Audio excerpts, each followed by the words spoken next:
ఫలితాలకు ముందు ఏం జరిగింది? హార్డ్ డిస్క్ లో సీక్రెట్ ఇన్ఫర్మేషన్ ఏముంది? ధ్వంసం చేయాల్సిన అవసరం ఏంటి? మాజీ డీఎస్పీ ప్రణీత్ రావును ప్రశ్నించిన పోలీసులు, రేపటితో ముగియనున్న కస్టడీ. ఫోన్ ట్యాపింగ్ కేసులో స్పెషల్ ఇంటెలిజెన్స్ బ్రాంచ్ మాజీ డీఎస్పీ ప్రణీత్ రావు కస్టడీ కొనసాగుతున్నది. ఆయన కస్టడీ విచారణలో స్పెషల్ ఇన్వెస్టిగేషన్ టీం కీలక ఆధారాలు సేకరిస్తున్నది. ప్రధానంగా డిసెంబర్ 4వ తేదీకి ముందు ఏం జరిగిందనే కోణంలో అధికారులు దర్యాప్తు చేస్తున్నారు.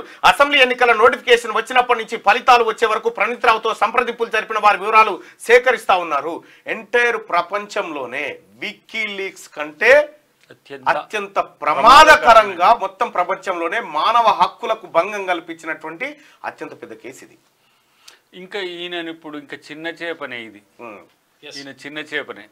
ఐజీ డీజీ ఎవరు అది ఇంపార్టెంట్ ఉంటుంది. ఎందుకంటే ఎలక్షన్స్ అప్పుడు కూడా మొత్తం ఫోన్లు ట్యాపింగ్. మనం ఎక్కడికి పోతే అక్కడికి, ఏడబోతే ఆడ కూర్చోవడం, కొట్టడం. ఈయనకు ఈ నుంచి ఇటు పోతుండే, ఎవడన్నా గట్టిన 4 పైసలు ఇవ్వాలంటే వాడిని పట్టుకోవడం, వాడిని బెదిరియడం. అసలు ఎలక్షన్ మేనేజ్మెంట్ చేసింది డీజీ, ఐజీ నాకు తెలిసి. ఏమంటారు ఐజీ ఇది ఏది మన ఇంటెలిజెన్స్. అయితే దీంట్లో ప్రభాకర్ రావు ఇంకా చాలా మంది మేము ఇప్పుడు యాక్చువల్ గా ఇవాళ ప్రధాన వాడుతుండే మేజర్ మన వాట్సాప్ కాల్స్ కు ఇలాంటి వాళ్ళే వాట్సాప్ కాల్సే మాట్లాడుకోవడానికి కారణం వీళ్ళే. ఇప్పుడు స్వేచ్ఛగా అందరు ఫోన్లు మాట్లాడుతున్నారు. అది మల్కాజ్గిరి. ఇంకొకటి సర్వర్లు ఎందుకు సిరిసిల్లలో తేలుతున్నాయి? సర్వర్లు ఎందుకు మాజీ సీఎం ఇలాఖాల్లో ఉంటున్నాయి? అసలు వాట్సాప్ సర్వర్లు అంటే ఈ సర్వర్ల గురించి వాట్సాప్ సర్వర్లు కాదన్నా, వాట్సాప్ సర్వర్ మొత్తం చాలా సర్వర్లు. అయితే మా యూట్యూబ్లో ఒక బగ్ డిటెక్ట్ అయింది మాకు.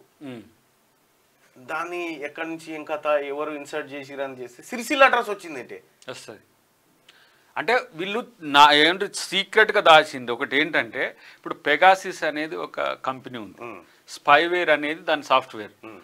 ఇప్పుడు మనం ఇక్కడ కూర్చున్నాం కదా, నా ఫోన్ ఆడ ఉంది కదా, ఈడ జరిగే లైవ్ను వాళ్ళు చూడొచ్చు. అంతే. మన వెనకటికి ఫోన్ వాళ్ళ కంట్రోల్లోకి వెళ్ళి, అంటే వెనకటికి మన తోటరాముడిది అంజనం వేసి చూస్తారు చూడు, ఏది పాతాల బయలులో ఇట్లా అంజనం చూస్తే అద్దం లాగా పడుతుంది చూడు. ఇప్పుడు ఆ పరిస్థితి వచ్చింది. దీన్ని వీళ్ళు కొన్నారు.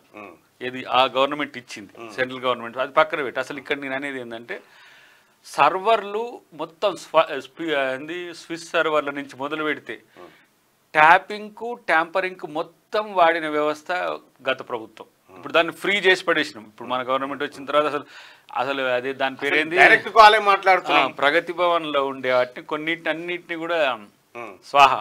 అంటే ఏంది, ఏకంగా కంచే చేను వేస్తే అన్నట్టు వాళ్ళ ఇంట్లలోనే సర్వర్లు పెట్టుకొని మొత్తం. ఇది వాళ్ళు చేసిన అంశం. కానీ ఇంపాక్ట్ మానవ హక్కుల ఉల్లంఘన అనేది మీరు ఆ యాంగిల్లో చూస్తే ఇది ప్రపంచంలోనే అతి పెద్ద. మానవ హక్కులు అనేది చిన్న మాట అన్న. ప్రైవేట్గా భార్య పిల్లలతో కూడా ఉండలేని స్థితి తెచ్చింది వీళ్ళు. అంటే మీన్స్ ఇక ఇప్పుడు ఆ హీరోయిన్లకి ఎవరికి వాళ్ళ ఫోన్ ట్యాపింగ్ చేసి ఎవరికో పంపించారట. అంటే ప్రైవసీ ఒక ఎత్తు అయితే వీళ్ళకి హక్కు ఇచ్చింది ఎవరు? రైట్.